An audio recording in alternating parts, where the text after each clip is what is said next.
There is a rule in the mountains of North America.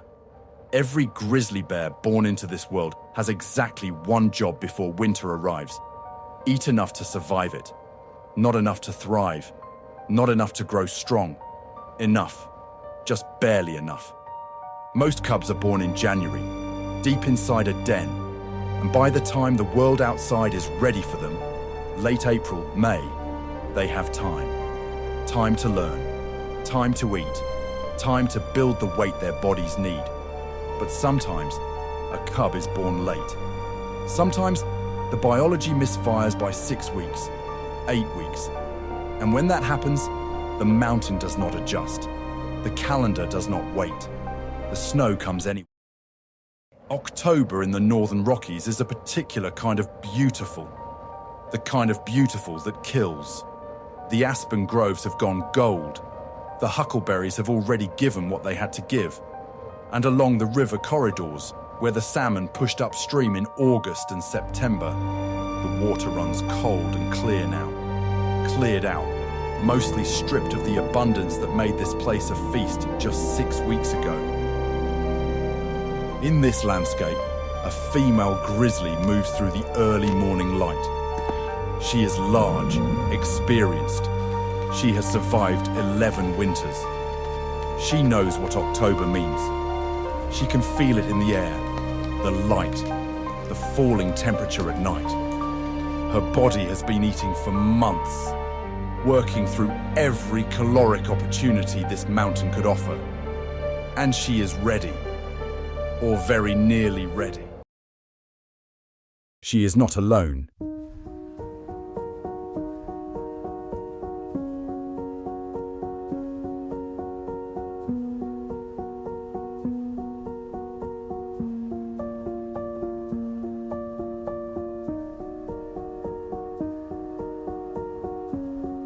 Here is what you need to understand about being born in August instead of January. A grizzly bear's hibernation is not optional. It is not like a nap. When the temperature drops and the food disappears, a grizzly's body begins a metabolic process that has no reverse gear. Her heart rate falls from 40 beats per minute to 8. Her temperature drops. Her body turns inward, running on fat reserves like a slow-burning engine. And if those fat reserves aren't there, if the fuel tank isn't full, the engine doesn't just slow down, it stops. A cub born in January has nearly 4 months of foraging season ahead of it when it first emerges. A cub born in August has 2. She doesn't know she's behind. She doesn't know what behind means.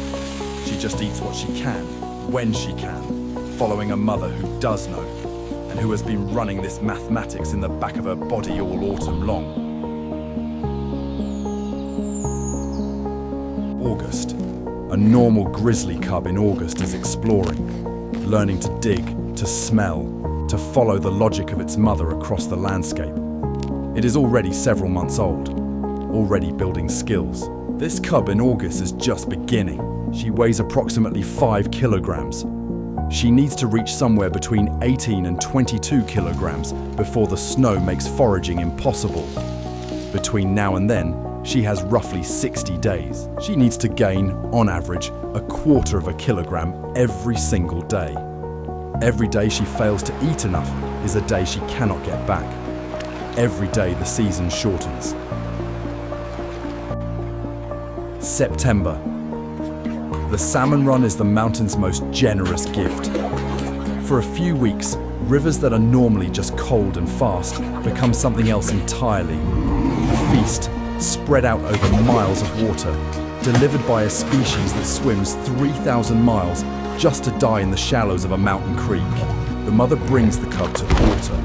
She catches, she tears, she eats. And the cub, watching, trying, failing, watching again, begins to understand. By mid-September, the cub is catching small fish herself. Poorly, losing more than she holds, but catching, the weight begins to move. Slowly, then faster. She's behind schedule, but she is not out of the race. Not yet.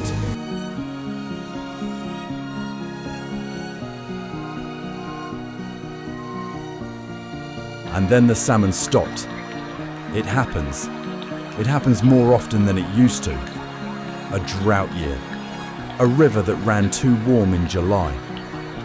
Whatever the reason, by late September, the runs that should still be delivering fish to the upper tributaries have thinned to almost nothing.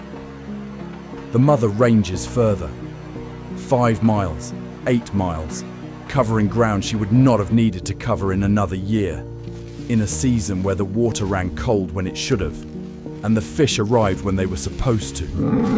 And the cub follows, burning calories she cannot afford to burn just to keep up.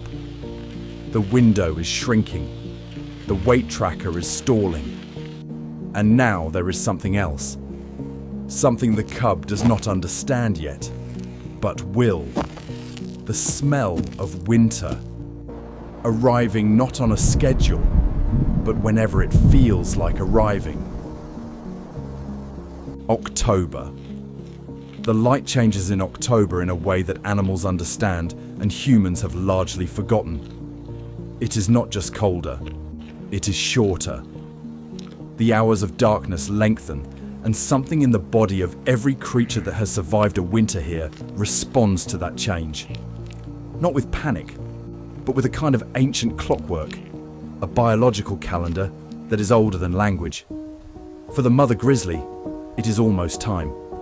Her body is telling her, now, dig, den, sleep. But she is watching the cub, calculating something no scientist has ever fully mapped.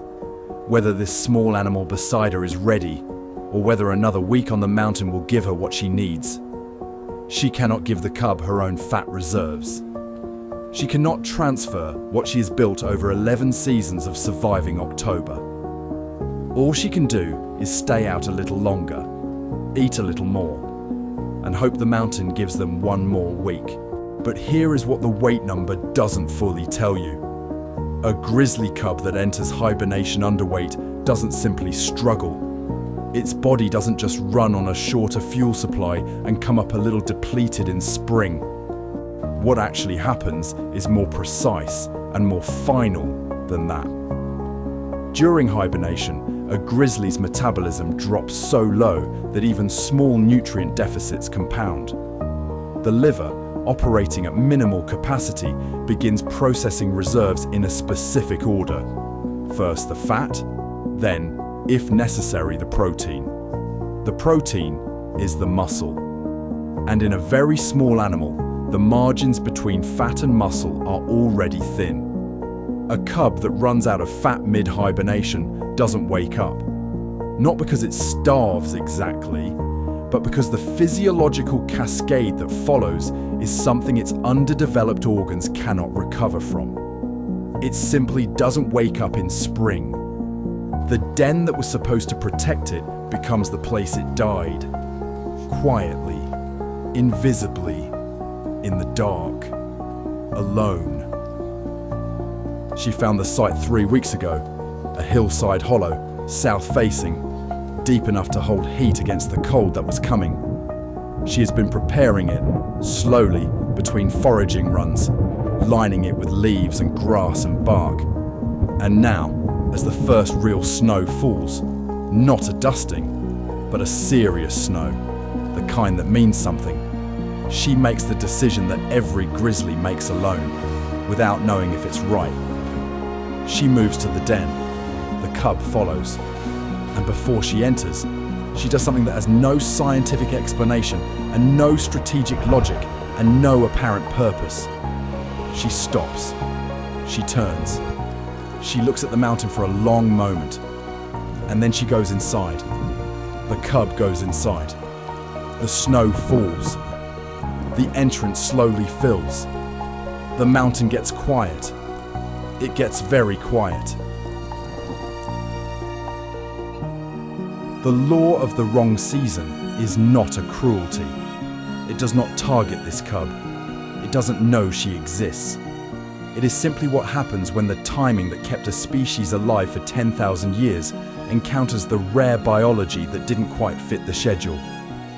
Most of the time, the timing works. Most of the time, the the cub is born in January, and April is a gift, and the summer is long, and October arrives with enough food left to fill a tank that already knows how to fill itself.